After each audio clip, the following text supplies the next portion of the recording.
Assalamu alaikum wa rahmatullahi wa barakatuh, and peace be with you, brothers and sisters in humanity. I hope you are doing well. So I want to say a few things about the mass shooting that took place yesterday in Buffalo. 13 people were shot total. 10 of them sadly lost their lives. Obviously, this is truly a tragedy, and it's one that America, for some reason, does not have a solution for.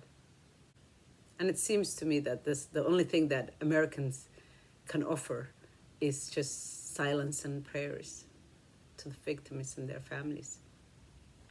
What I want to talk about is not why is this happening. We know why it's happening, and obviously America can do something about it, but they don't seem to want to do something about it.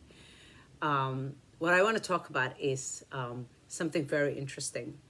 This particular shooting might have been racially motivated. This young man, who is an 18 years old, drove for several hours to come to this grocery store and kill these people. And now we are learning that this was premeditated, or might have been premeditated on his part, and that this store was targeted. This gentleman was interviewed by the local news, and he said he saw the guy yesterday. And he said he was outside when this young man began shooting people. He killed at least 3 or 4 people outside of the store as soon as he came out of his car. And now this man said something very, very interesting, which is what I really want to talk about. He said he met this young man the day before. He said he met him yesterday. He seemed like someone who's not from around here, because he says he comes to this store very often, this African-American gentleman. He's a regular at the store. So he said the young man was wearing a shirt that says genius. So that made me strike a conversation with him, he says. And so I asked him if he really is a genius, or is he just wearing the t-shirt. And he said, I bought him a drink, a juice, and we came outside and we sat together and we talked for about an hour and 40 minutes. Very interesting. He said he seemed a little nervous. But the one thing that struck me was that he said one of the things we talked about was critical race theory. Now, we've all been hearing about this critical race theory, and how many white Americans don't want this to be taught at schools.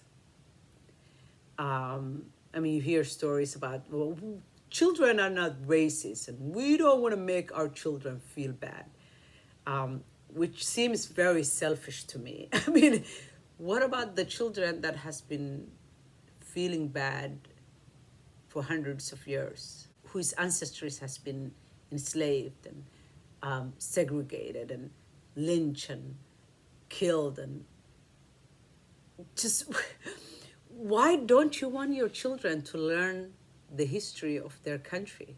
Some of these individuals, after having a long conversation with them, they themselves had no clue about their history.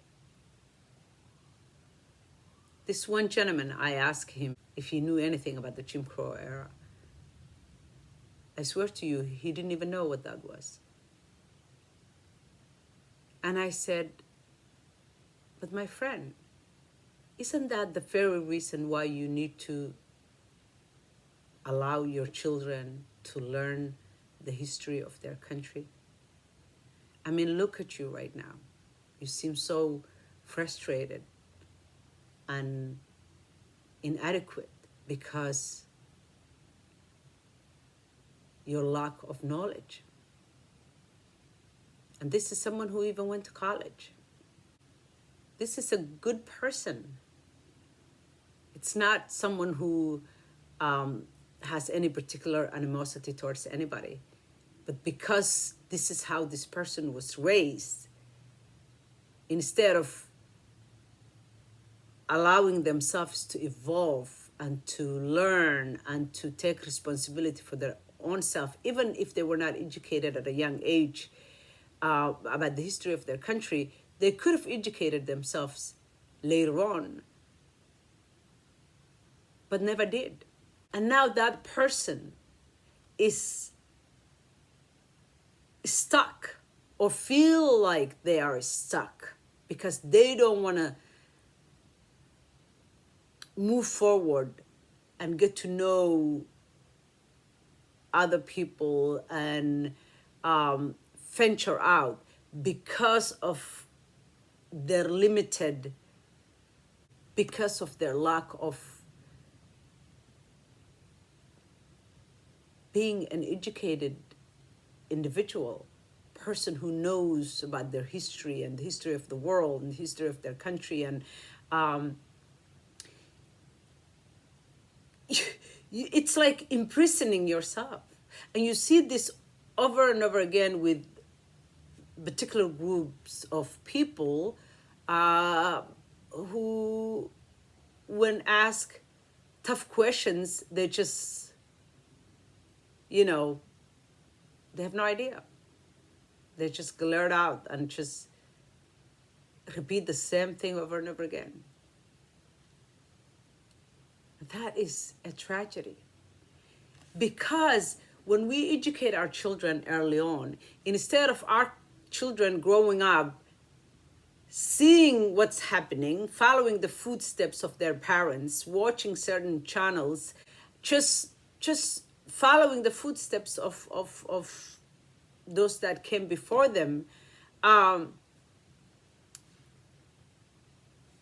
you've taken that child's right of knowledge away from them by not allowing them to know their history early on and growing up to become a well-rounded human being. Protecting the feelings of our children. These kids didn't do anything. They're not responsible of what their ancestors did. But having the knowledge of what happened and why there's this divide and why there's this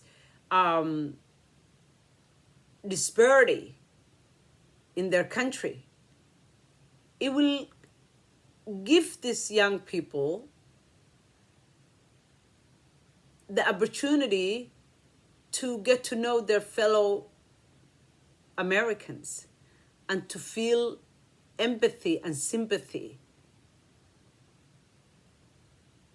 of their situation and why they seem to be left behind. And if these young people become police officers or powerful individuals, they can be armed with the knowledge of why this people's situation is the way it is. And it's so much different from their own. There's nothing wrong with empathizing with each other, understanding each other's perspective. That doesn't mean anybody's taking anything away from you. To not know each other is to not care about each other. It's ridiculous. It makes no sense other than wanting to keep your children grow up to be like you. Knowledge is something we should all seek. It only makes us stronger, better, more prepared, more compassionate, more caring human beings. Why do you want to keep your history and the history of their country away from your children? It absolutely makes no sense. I was not born here. I came here after 8th grade and I already knew the history of the world. The more we learn, the more we realize we know very, very little. And the more we want to learn. It's freeing. It makes you want to know more about your world, more about your fellow human beings. You understand their perspectives better. You build a better world, better country, better community together because you know each other's stories. This is just truly saddening.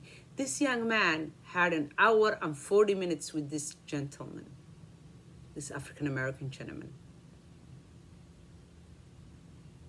Yet his humanity didn't even kick in. He was already hardened, and he decided to move forward with his plan of killing innocent people that did nothing to him. So sad.